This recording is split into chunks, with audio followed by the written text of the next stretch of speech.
প্রথমে গতিবেগ কত ছিল? 40 কিমি পার আওয়ার বা প্রতি ঘন্টা। এটা শেখাই আগে। 40 কিমি প্রতি ঘন্টা। এই চিহ্নটার নাম কি? এই চিহ্নটার নাম প্রতি ঘন্টা। যখন বড় ক্লাসে আসবেন, যখন প্রচুর অঙ্ক করবেন, একদিনে 2-3 ঘন্টার মধ্যে 100টা 150টা অঙ্ক করা লাগবে, তখন এগুলি অঙ্ক ফটাফট তোমাদের মানে স্পিড হয়ে যাবে। তখন এমন করে লিখবেন শর্টকাটে 40 কিমি পার আওয়ার। বা এই কথাটা অনেক সময় লেখে না। মানে কি? কেতে হলো কিলো আর এইচ হলো আওয়ার, কিলোমিটার পার আওয়ার।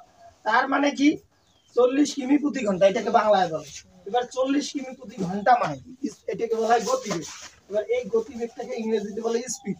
এইটি কথাটার মানে হলো যে 40 কিমি রাস্তা প্রতি ঘন্টা মানে 1 ঘন্টায় যায়। এই কথাটার মানে হলো এইটা। প্রতি মানে 1। তাহলে 40 কিলোমিটার রাস্তা 1 ঘন্টায় যায়। আবার যদি 40 না দিয়ে 30 দেয়, 30 কিমি পার ঘন্টা। পি যে কয় ইসি দিল আর ঘ দিল, তার মানে কিমি প্রতি ঘন্টা। এটা শর্টকাটেই হবে। 30 কিমি 1 ঘন্টা যায়। তাহলে 30 কিমি পার আওয়ার বা 30 কিমি প্রতি ঘন্টা মানে কি 30 কিমি রাস্তা 1 ঘন্টায় যায়। বোঝা গেল? আমাদের সাইকেলের গতিবেগ কত জানেন? 30। সাইকেলের গতিবেগ না, 1 ঘন্টায় 12 কিমি পার আওয়ার। 12 কিমি পার আওয়ার।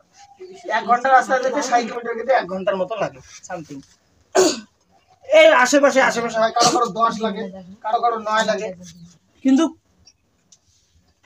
এর আশেপাশেই থাকে। এটা হলো সাইকেলের গতিবেগ। কিন্তু কাকিমের যে স্পিডে যায়, কাকিমের গতিবেগ কত ছিল? 40 কিমি প্রতি ঘন্টা। মানে 40 কিমি রাস্তা যেতে 1 ঘন্টা সময় লাগে। এটাকে বলা হয় গতিবেগ। এবার এই অঙ্ক করার সময় অনেকে এইটা লেখে, অনেকে এটা লেখে না।